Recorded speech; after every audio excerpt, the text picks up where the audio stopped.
Satama mati dening aku. Satama kowe nanti kau bagus.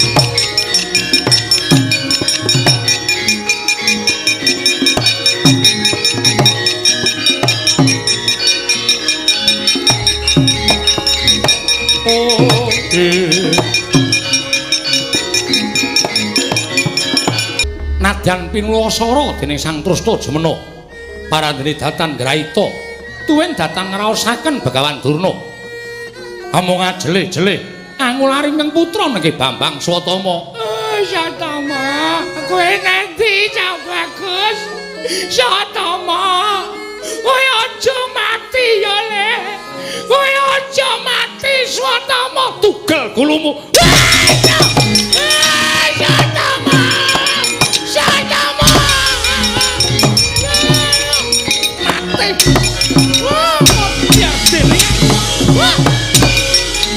Pada cerita wayang kulit, dalam lakon perang Baratayuda, Begawan Durna gugur dipenggal kepalanya. Apa makna yang terkandung di dalamnya?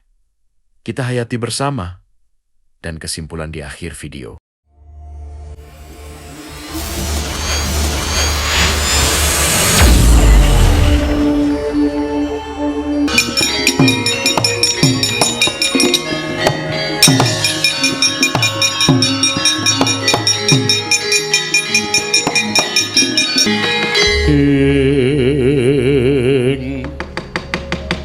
Pandhita kang nyarya wangsit pindha kumbang ngajaping tawang susuh angin ngendi nggone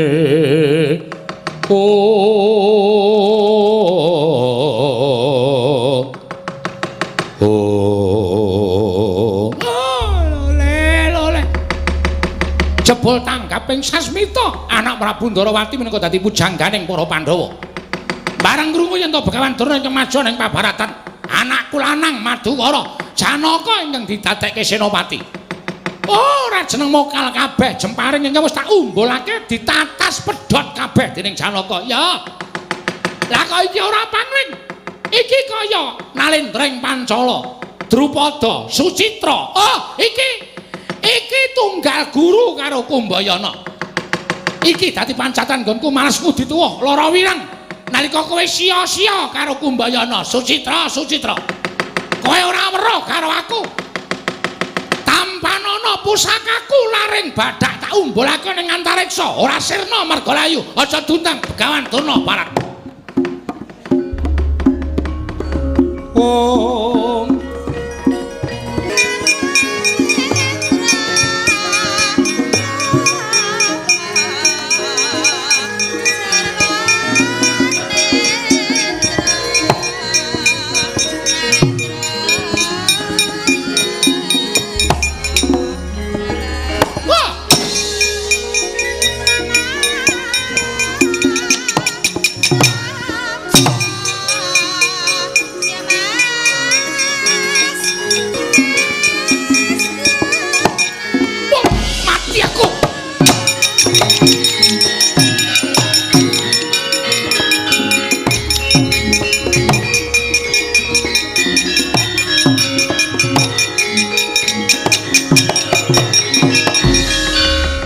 Kilat kesit pindha tatit lombahing jembaring datan katingal dening nata ing Pancala Prabu Drupada kenging pusaka jaja tembus gigil butul prapteng waligat nalika semanten sirna Margalayu gugur madaning pabaratan mulat Krona Petruk kanthong lah mati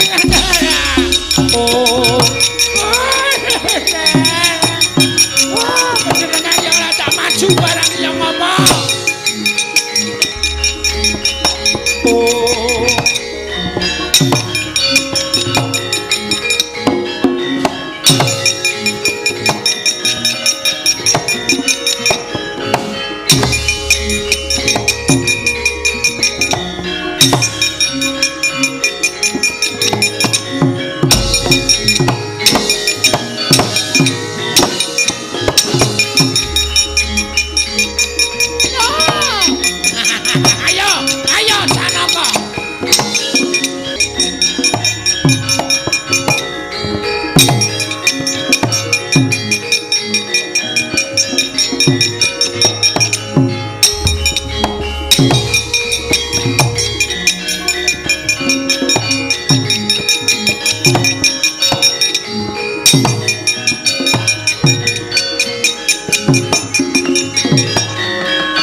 peperangan wis wiwit Petro. Empun, wes ket mau sampean le teko telat. Loh, telat piye? Sampean ora ngerti wiwitaning peperangan kok. Wah, kaya ombak gumulung lorot. Mriki wadyabala ya pirang-pirang grutuk campuh teng tengah. Begawan Duranite kreta ngumbulke panah cung kali Ndara Janaka ditampani nganggo panah Ndara Janaka pletas. Sing pletas sapane? Panah tugel. Aku gah nek sembrono. Ki wektune serius. Lho, aku ki takon. Lah nggih. Lah terus kowe mlayu ngopo? Ndara Janaka sajahe kecipuan. Niki ketoke Ndara Janaka nek ora dibantu kali sampeyan nganggo nuwun sewu penggalih sampeyan pemikiripun Sinuwun Prabu Ndarawati niku mengke mboten badhe sae kedadosanipun. Ngono Petruk nggih. Werkudara, nggih. Jroning Mahabharatan kae kowe weruh to? Wah, weruh apa? Kae lho. Ana Nalindra nitih gajah. Glelang gleleng saben jejere geger dheweke ngedoh, saben jejere geger dheweke ngedoh. Sapa kae? Kae jenenge Prabu Permeya. Prabu Permeya. Iya. Gajahe kae jenenge Gajah Hesti Tama. Terus kowe nggawa gada. Gajah karo ratune kae kepruken gada men mati bareng. Wah, iya. Sabanjure kowe mangkat mateni Prabu Permeya karo Gajah Hesti Tama, Petruk entuk gawean. Gawean kula napa? Bagong nek ndi? Gong. Rene. Ngapae? Ana gawean. Sedina pira? Lho. Iki gawean kewajiban perang kok sedina pira? Sinuwun Ndarawati sing dawuh. Kan engken napa sinuwun? Mengko yen Werkudara tok sawang iso mateni gajah karo ratune kae bar pisan mati. Nggih. Kowe dawuh karo prajurit Ngamarta, sing separo sing luwih sithik kon bengok Hesti Tama mati, sing separo sing luwih akeh kon bengok Asatama mati. Sing separo sing sithik bengok Hesti Tama mati, sing separo Asatama mati. Paham, Gong? Paham. Sing akeh kon bengok Hesti Tama mati, sing sithik kon bengok Asatama mati. Kuwalik. Sing sithik sing bengok Hesti Tama mati, sing akeh sing bengok Asatama mati. Oh nggih, nggih. Kleru tak pecah sirahmu kowe. Oh nggih. Wah kok le berat ta iki? Ming perkara bengok kok totoh nyawa to. Werkudara? Nggih. Mangkat saiki. Yo, jangkae.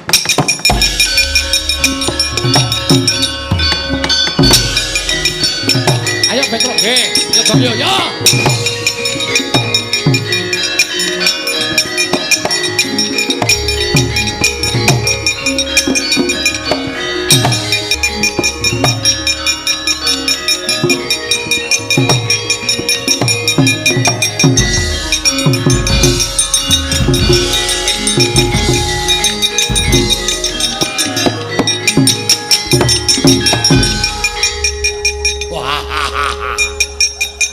Ayo, ora ngerti karo Prabu Permeya. Kowe do gelut ning aku nggunakake kalodhangan nggonmu perang. Pendak ana ratu mati sandangane tak teteli. Pendak ana ratu mati sandangane tak teteli. Tak go bali ning negaraku. Aku ora arep ewang-ewang karo Kurawa karo Pandhawa padha perang ya sakarmu. Ora ya sakarmu. Sing penting aku numpuk brana pijes. Waduh. Waduh.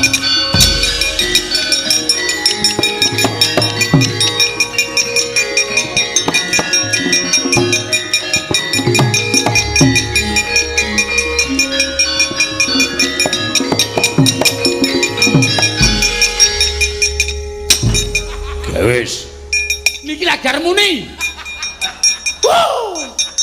Wis gelem wis dicocok. Gong, ayo. Oke. Weh. Sing tenanan. Nggih. Ya terus bengok ning kono ya. Yo. Apa juragan kejem.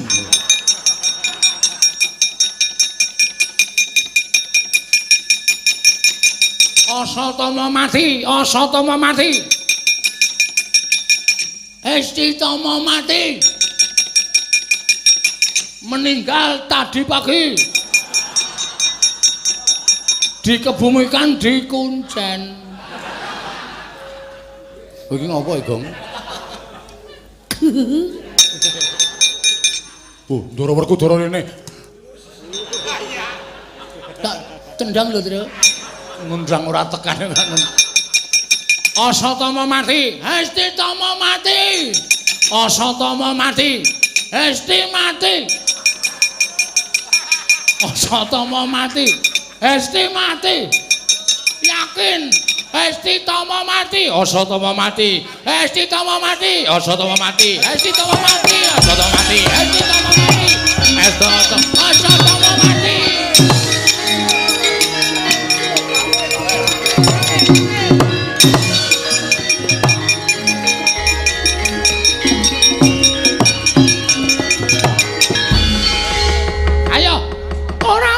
Bakal iso ngembari marang panguwasaning Begawan Durna. Aku weruh kringkiamu Janaka, aku weruh kringkianing Werkudara. Aku ngerti kringkianing Puntadewa. Ora ana yang bakal bisa menang karo Begawan Durna. Sampya Pandhawa 5 bakal tekaning pati. Kocap kacarita. Sumbar manguwuh sang Begawan Durna. Rumaos unggul kalawan ingkang putra Nggaraden Janaka. Dados sakuling mangke kawis tinggal. Surak mawurahan manengker gumuruh. Sang Yapara Wadyabala sami aluk yen to Aswatama mati. Parandene mangke sesarengan sami aluk Estitama tekaning pati parandene ingkang dumugi tapani pamirengipun Begawan Durna. Tanah sanes kejawianmu ingkang keputra pun Aswatama mati. Mangono pangudas maraning para Wadyabala. Aswatama mati, Aswatama mati. Estitama, Aswatama mati, Aswatama mati. Aswatama mati, mati tenan, mati tenan. Satama! Satama anakku gen! Oh. Satama!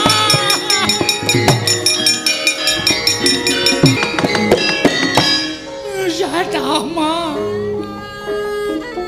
Satama mati!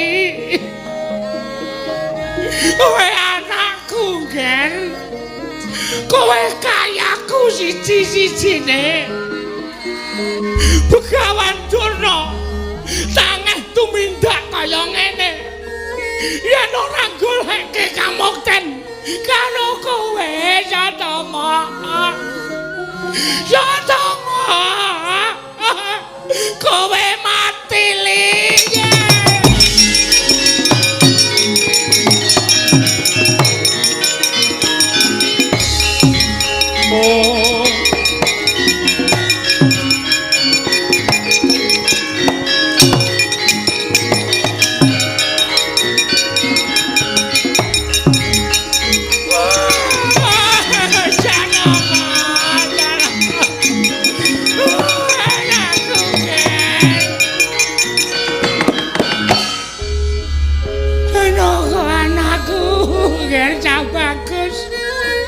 Wonten dawuh bapa.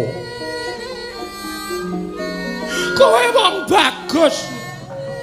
Kowe wong kendel Janaka. Aku bombong duwe anak kowe. Lenggonmu madeg Senopati. Gregetan nganggo lelakoning bapakmu. Liripun kados pundi? Wadyabala Pandhawa mentala mateni Satama. Janaka kula wonten dawuh. Apa bener Satama mati? Janaka.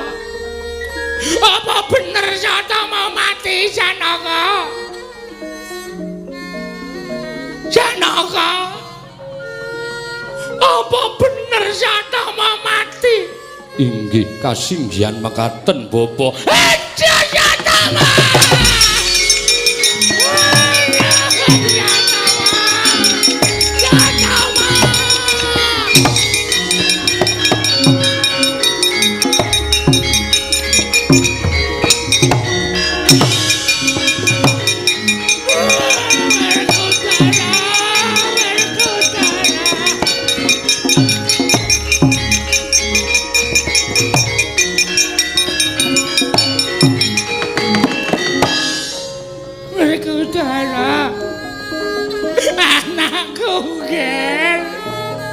Anakku sing tak tresnani. Werkudara. Dulu bapak opo? Aku tak takon karo kowe ya, Lik. Aku tak takon karo kowe ya, Nang. Iya. Satomo mati. Satomo mati Werkudara. Satomo apa tekaning mati? Wah. Kabar sing tak tampa kaya ngono. Ning kowe weruh ora? Kowe weruh ora Werkudara? Wah. Aku ora ngerti. Ning padha alok. Yen Satomo mati, Aduh, Satomo anakku.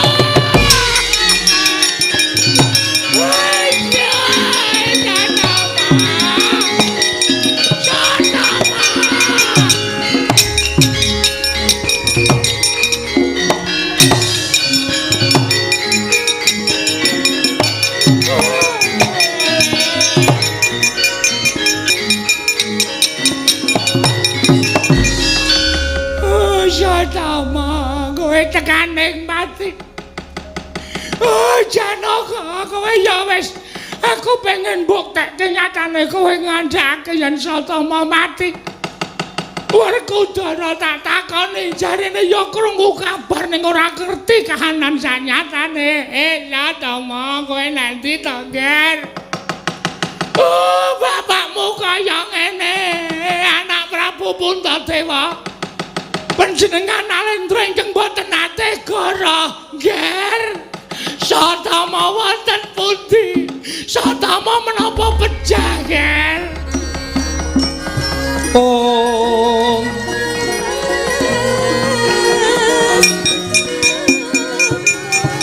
Oh.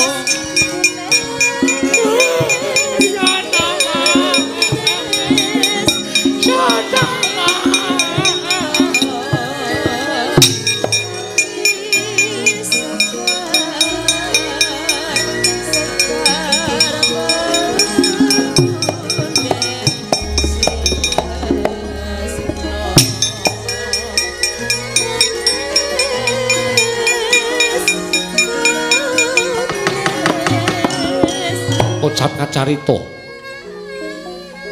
Sanata ing Amarta Prabu Darmakusuma nalika semanten nitih kreta pusaka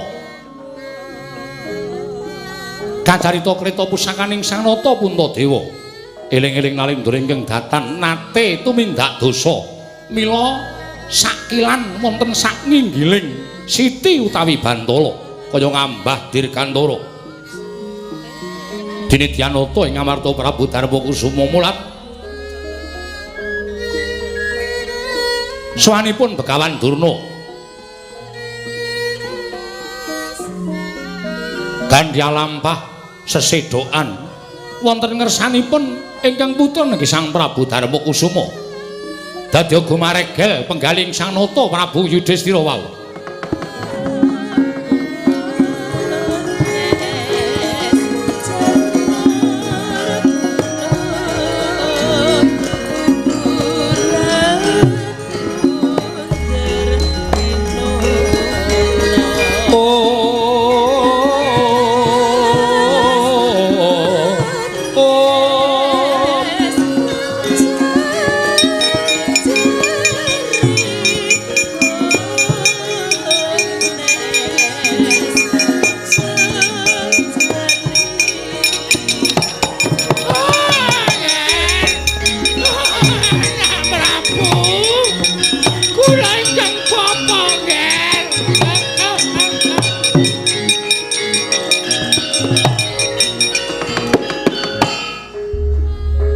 Bapa Mremban wonten menapa dene jengandika tawang-tawang tangis kula namung badhe nyatakaken kok nggih nyatakaken perkawis menapa nalika kula madheg wonten ing peperangan nembe ngumbar kasantikan guna kanuragan. Dumadakan boten kanthi kanyono-nyono samya alok. Para wadyabala sami alok yen to Asatama anak kula tekaning pati nggih. Menapa menika nyata nggih?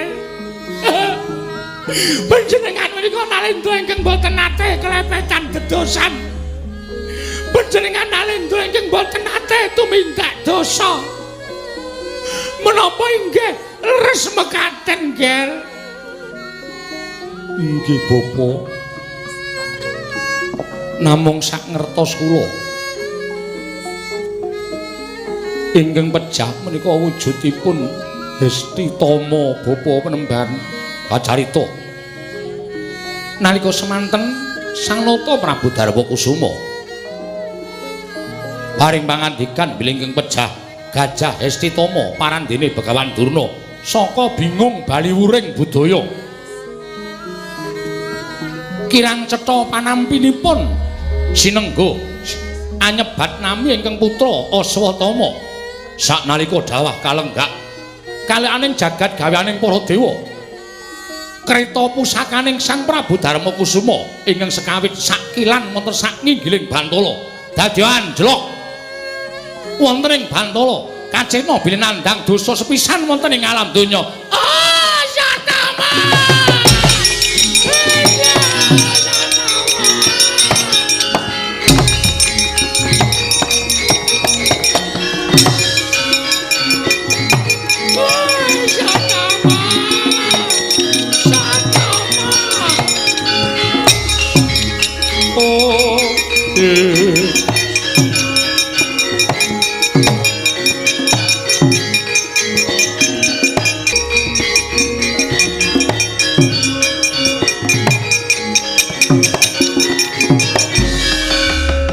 Sumeneng angger gancang nenggih putra ing Pancala atmajaning sawarga Prabu Drupada nenggih Raden Trusna Jumena anggenipun hangigit-igit hanggeget waja hanggegem asta krana sedanipun ing Rama Prabu Drupada sinengkakaken dening Senopati ing Ngastina nenggih Sang Begawan Durna.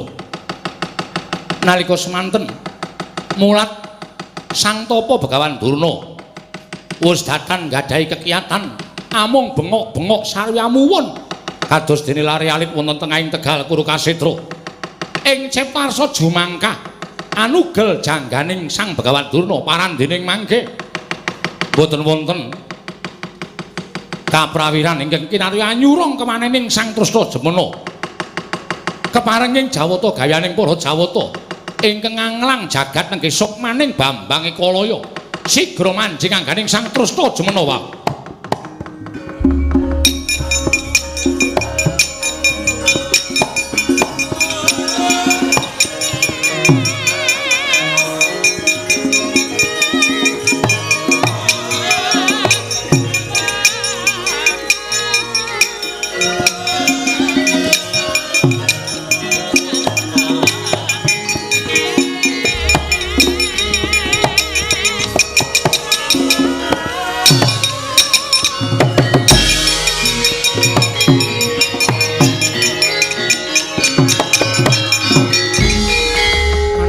Jajaran Sukertaning bauna iblis lanat tak inceng ana ing Tegal Kurukasetra.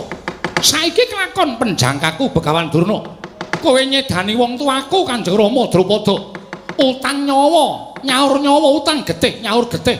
Ing kene marganing patimu kowe Begawan Durna. Om Om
Nadyan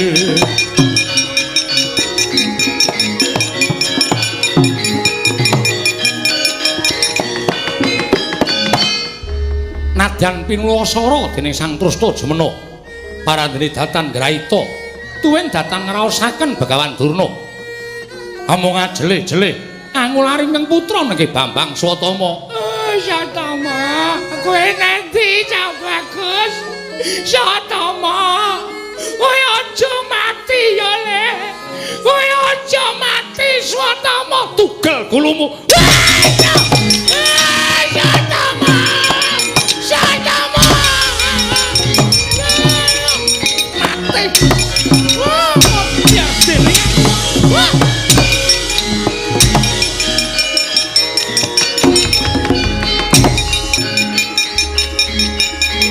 Om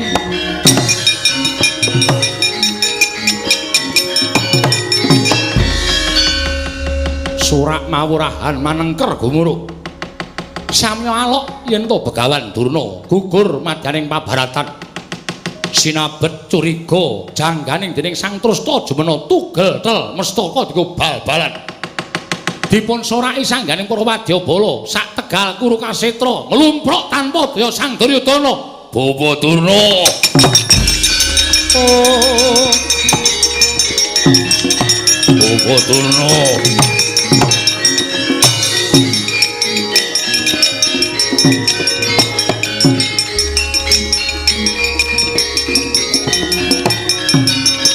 Oh, Prabu.